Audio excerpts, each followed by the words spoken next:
nous dit Jésus? Nous allons prendre Luc chapitre 6 à partir du verset 30. La parole de Dieu déclare ceci. Je vais le prendre à partir du verset 27.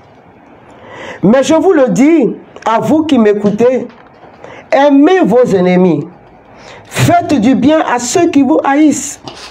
Bénissez ceux qui vous maudissent. Priez pour ceux qui vous diffament. À qui te frappe sur une joue, présente encore l'autre. À qui t'enlève ton manteau, ne refuse pas ta tunique. À quiconque te demande, donne. Et à qui t'enlève ton bien, ne le réclame pas. Ce que vous voulez que les hommes fassent pour vous, faites-le pour eux pareillement. Jésus dit, ce que tu veux qu'on fasse pour toi, là, fais-le pour l'autre.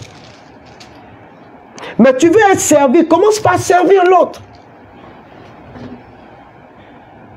Et nous passons notre temps à nous plaindre au point où nous sommes devenus comme des mouches. Nous faisons du bruit comme des mouches.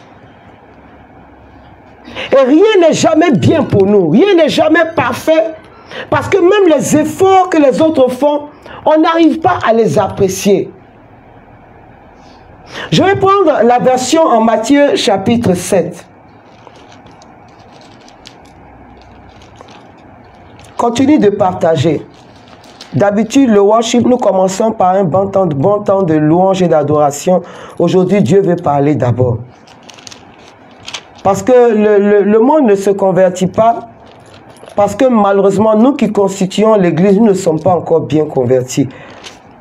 Je dis bien nous, parce que c'est ensemble que nous devons faire cet effort-là pour que le monde change. Arrêtons de passer notre temps à être des victimes. Arrêtons de passer notre temps à pointer les autres du doigt. Si nous sommes malheureux, ce sont les autres. Si, comme on appelle, nous n'avons pas de travail, ce sont les autres. Si nous sommes... Mais on ne peut pas passer tout notre temps à voir les autres comme étant la source de nos difficultés, de nos malheurs. Mais remettons-nous à question. Qu'est-ce qui ne va pas chez nous-mêmes? Qu'est-ce qui ne va pas chez nous-mêmes? Jésus dit ceci. Ne jugez pas afin de ne pas être jugé. Car du jugement dont vous jugez, nous sommes en Matthieu 7, on vous jugera. Et de la mesure dont vous mesurez, on mesurera pour vous. Quand tu as regardé la paille qui est dans l'œil de ton frère et la poutre qui est dans ton œil à toi, tu ne la remarques pas? Ou bien comment vas-tu dire à ton frère, laisse-moi ôter la paille de ton œil et voilà que la poutre est dans ton œil? Hypocrite.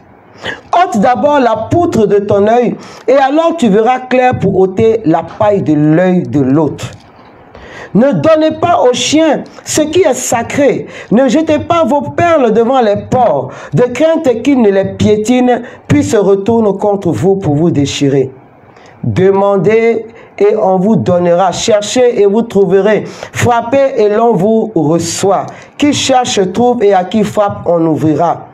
Mais quand on lit ces phrases-là, on est très heureux. Sauf que on ne lit pas que par la suite, Jésus dit, quel est d'entre vous l'homme auquel son fils demandera du pain et qui lui remettra une pierre? Ou encore, s'il lui demande un poisson, lui remettra-t-il un serpent?